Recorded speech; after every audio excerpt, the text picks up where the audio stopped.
Welcome, welcome, welcome. Come in. So welcome. Today, we're going to talk about the crisis. The current downfall of the euro, and Yes. Shukri, you're quite a specialist on the Crisis and I don't know Forex. the word, not English. Yes. And I mean, you have your input on what's going on now, Yes, and I have yes. mine. So let's start. Maybe we can start with what you think is going to happen in the next few days.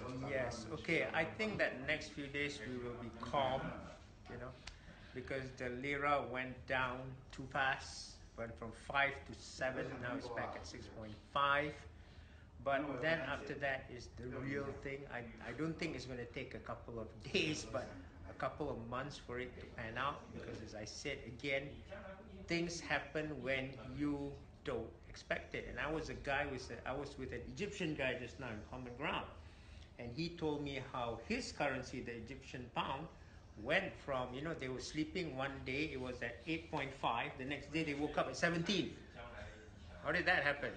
And this came again. This is why I said you have to look for a regime change. The Egyptian pound went down after CC took over, of course. It was 5. Then CC took over. It was 8.5. Then devaluation, it went to 17, 18. And that's how it goes. It's a step up. So again, when I look at this, Erdogan and Turkey, I see parallels. Big parallels between, not necessarily between Thailand and Turkey, because Thailand was Asian financial crisis, but a lot of you guys didn't know at that time. Were you in Europe at that time? Yeah, I was not here. Yeah, you was not here. There was another crisis, 1998 in Russia. Yes. Yeah, that was even scarier. And if you guys remember, at that time, $1 was like 6 ruble. And then the ban was increased to 10 ruble. And now, 20 years later, $1 is like 60 rubles. So, But we'll come back to the Russian crisis and the Asian crisis, which I think you've learned quite a bit from there. yes. And but for the moment, let's focus on the euro. And Yes. So, one thing that people must know, it's not an incident that's happening because something happened last few weeks. It's something has been building up, and it's just a match. Remember, all these events are created by a match. Yes. But to build the crisis, something has happening for months and years. I've been mentioning for years that the euro will go down, and it has been going down for many months now. Yes. I remember the dollar was at 160. Yes. And now we are talking about 114. 114. And it's trying to break down. It has break down to 114. It might come back. Yes. And then, but what is your view in the next few weeks on the euro? I think we are at the beginnings of a crisis. Again, whenever there's a crisis in the euro, it moves 3,000 pips. Wow. Either way or another, because it once moved from 160 to 125, 3,500 pips. And then there was another vertical move from like 140 to 110. And this, if you assume this move started at 125, we're seeing 95, which makes sense, because we haven't seen 95 in a long time.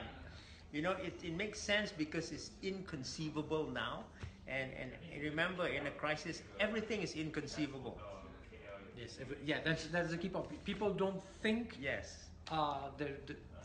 What could happen in a crisis, but what my input on that is, what I can tell you is there is a small event in a few years ago. One medium-sized American company wanted to set up a company they wanted to buy a failing company in France, and then the CEO wrote in officially that he would not be able to take over that company because of the social difficulties, the laws, and how bad it is for companies to work in France.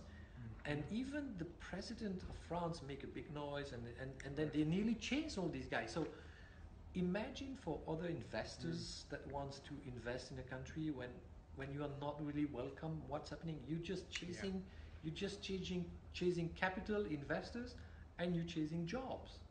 And that's what's been going on in France, in Europe, in Belgium, in most of the European countries except Germany. They've been chasing businesses out, and capital is flowing out.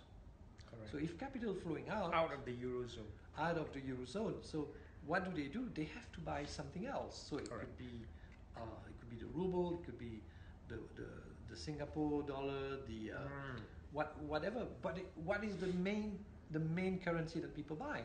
That is the safest, is the US dollar. US dollar. And you're talking very interesting. Suddenly the Europeans are looking for things to invest. So look at UniCredit of Italy. Yeah. They invested in Turkey. And suddenly, if you just do equity accounting alone, the valuation of their investment in Turkey has gone down by half. And that is an example of a contagion. Now, we don't know how big this is going to be eventually. We don't even know if it's going to blow up. But they made some provisions, but clearly it's not enough because they just lost half their value. Yeah, but I want to mention to the viewers here, when you say contagion, meaning that the problem that has happened in Turkey is now affecting other countries. And the main reason is simply like this. Someone said, wait a minute, the lira is going down, and who in Europe has debts in lira? Or who has debts in Turkey that are debts in euro? And then they come up with a few banks.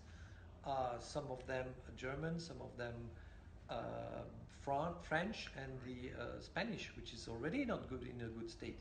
So this is the contagion that we are now just looking at it, and it's unfolding right in front of us.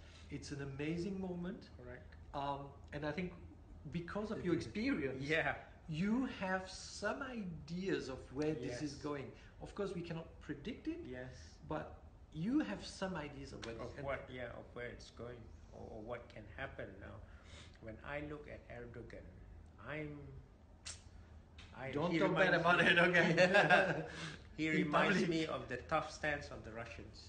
Okay, and if you look what happened in 1998 at that time, what the Russians said was that we're not going to pay your debt. We're going to hold it off for 90 days. And then all hell broke loose. And what I've noticed is that some politicians, they would rather take the country down. Correct. And be right. Correct.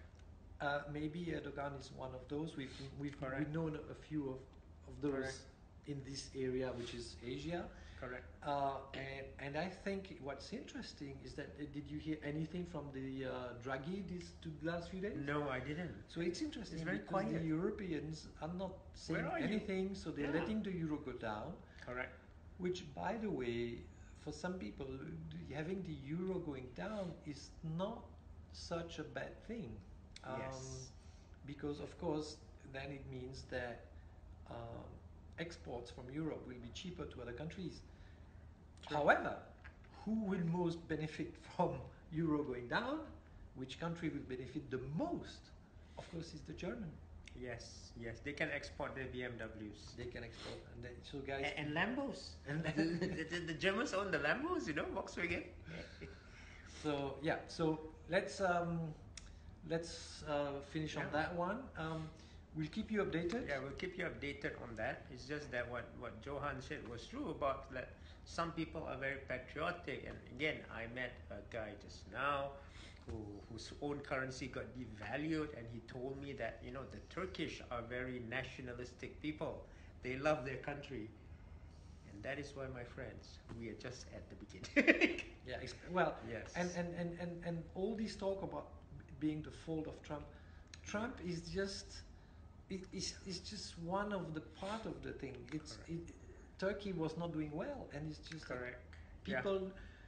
Basically, the number one rule for money to go down a currency to go down is a loss of confidence. Correct. There is nothing more than that. It's not about banking. It's not Correct. about politics and all that. Correct. It's people's confidence, and the Turkish have lost confidence in their own money. Correct. And it's a bit like Zimbabwe. It's a bit like Correct. South Africa. But we'll talk about South Africa on the next one of the next. Because in 2009, $1 was like 1.18 lira. So Trump only came in very recently. So the Turkish lira had been on a long period of devaluation at that time, sustained like this, and then Trump just made it go up. Yeah. Don't blame him. He likes to do this. So so basically, stay tuned. Yep. We'll keep you updated. But then again, reminder: do not leave large sums of money in any European banks. Not because of all what's happening, because of one word: bail-in, and that is the biggest word. That is the biggest issue that European will face is the bail-in. We'll explain that in the next one. Okay. See you guys. See you guys. Bye.